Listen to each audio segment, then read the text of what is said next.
آپ جانتے ہیں خواتین و حضرات کہ آج 30واں روزہ ہے اور انشاءاللہ العزیز آج کی رات لیلۃ الجائزہ ہے اور کل کا دن یکم شوال یعنی عید الفطر کا دن ہے، اور لیلۃ الجائزہ اور عید الفطر یہی ہمارا آج کا موضوع ہے۔ لیلۃ الجائزہ کے حوالے سے اور رمضان کے حوالے سے میں آپ کے سامنے ایک واقعہ رکھنا چاہ رہا ہوں۔ وہ واقعہ یہ ہے کہ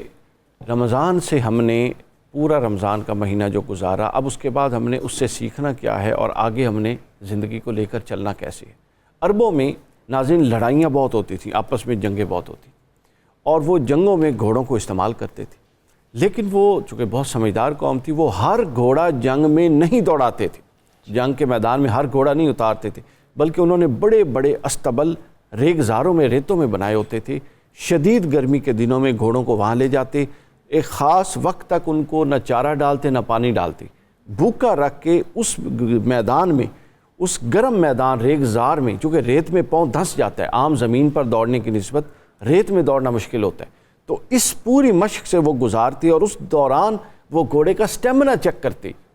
اور پھر جو گھوڑا ان کے معیار پہ پورا اترتا اس کو وہ لوہے کا ایک خاص سٹیمپ بنی ہوتی ہے، اس کو گرم کر کے وہ گھوڑوں پہ لگا دیتے۔ آپ یورپ میں گھوڑوں کو دیکھیں تو اب بھی سٹیمپ لگی ہوتی ہیں بعض،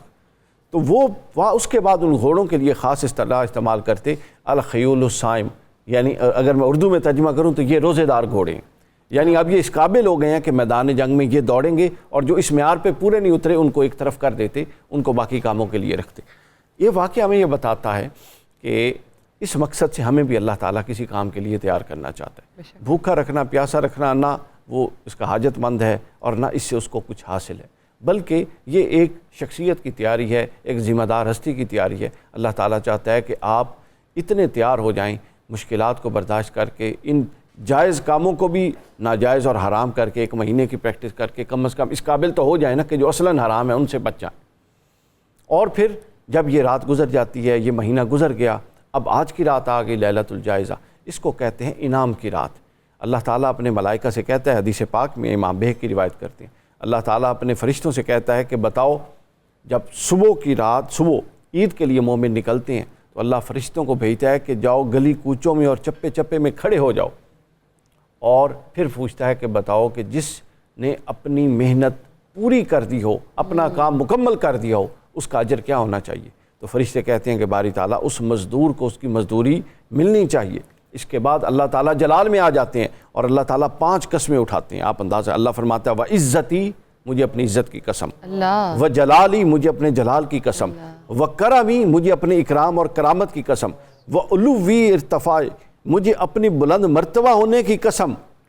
آگے فرماتا ہے لَأُجِيبَنَّهُمْ، میں ضرور بے ضرور ان کی دعاؤں کو سنوں گا، فَيَقُولُ ارْجِعُوا قَدْ غَفَرْتُ، اللہ پھر ان کو کہتا ہے کہ اے میرے ملائکہ ان کو خوشخبری دو کہ یہ اب گھروں کو عید پڑھ کے لوٹ جائیں اس حالت میں کہ یہ اپنے گناہوں سے بخشے ہوئے ہیں۔ اللہ تعالیٰ نے ان کی بخشش کر دیا، مغفرت کر لی۔ آپ اندازہ کر لیں اس رات کی اہمیت۔ حضرت ابو امامہ بیان کرتے ہیں کہ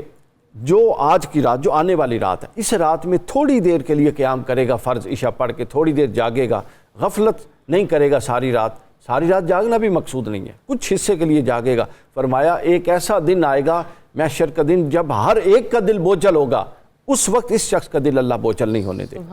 اور پھر حضرت ابو امامہ سے ہی روایت کہ حضور صلی اللہ علیہ وسلم نے فرمایا 5 راتوں کی دعائیں رد نہیں اللہ کرتا، ایک جمعہ کی رات کی، ایک رجب کی پہلی کی رات، ایک شعبان کی 15ویں کی رات، اور ایک عید الفطر کی یہ جو رات آنے والی ہے، اور ایک عید الاضحیٰ کی چاند رات۔ ان راتوں میں اللہ تعالیٰ انسانوں کی دعائیں قبول فرماتا ہے، اور یہ عید الفطر کا جو دن ہے اس کی بڑی ہسٹوریکل بھی اہمیت ہے جو عام طور پہ بیان نہیں کی جاتی۔ عید کے دن شیطان نوحہ اور ماتم کرتا ہے، جب اللہ کی یہ وہ بشارت سنتا ہے نا کہ اللہ نے بخش دیا، تو وہ اپنے فرشتوں کے سامنے پیٹتا ہے اور کہتا ہے کہ اب ان کو پھنسانے کے لیے نیا جال بچھاؤ، پرانے جالوں سے تو ان کے رب نے ان کو آزاد کر دیا ہے۔ پھر حضرت وہب نے بڑی خوبصورت ایک روایت بیان کی، فرماتے ہیں کہ جنت کو عید الفطر کے دن یکم شوال کو اللہ نے پیدا کیا، پھر طوبہ کے درخت کو یکم شوال کو پیدا کیا، پھر جبرائیل علیہ السلام کو وحی کے لیے ہزاروں کروڑوں ملائکہ میں جب انتخاب کیا گیا وہ یکم شوال کا دن تھا،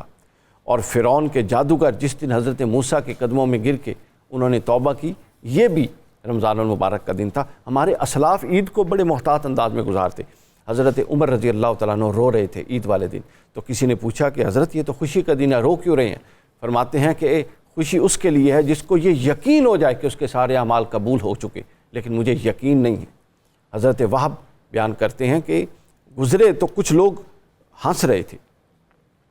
تو انہوں نے کہا کہ یہ ہنسی سمجھ سے باہر ہے، اگر تو ان کی عبادت قبول ہو گئی ہے تو ہنسی پھر بھی درست نہیں، شکر گزاری ہونی چاہیے، اور اگر ان کی عبادات رد ہو گئی ہیں تو پھر تو ہنسی بنتی ہی نہیں ہے۔ تو گویا یہ ہر چیز کو دیکھنے کا ایک انداز ہوتا ہے۔ ہمارے جو بڑے تھے، ہمارے جو اسلاف تھے، وہ اس طریقے سے ان چیزوں کو دیکھا کرتے تھے، اور ہمیں بھی چاہیے کہ اسی طریقے سے ان چیزوں کو دیکھیں، اور رمضان المبارک کی اس اہمیت کو سمجھتے ہوئے، یہ ایک ٹریننگ پیریڈ تھا جو ہم پر سے گزر گیا۔ اب ہم نے ٹریننگ کے بعد، جب کمپنیاں اپنے امپلائیز کی ٹریننگ کرواتی ہیں تو ٹریننگ سے مقصود یہ ہوتا ہے کہ آگے پرفارمنس بہتر ہو، نہ کہ یہ مقصود ہوتا ہے کہ اب جو کچھ پہلے تھا اس سے بھی بندہ جاتا رہے۔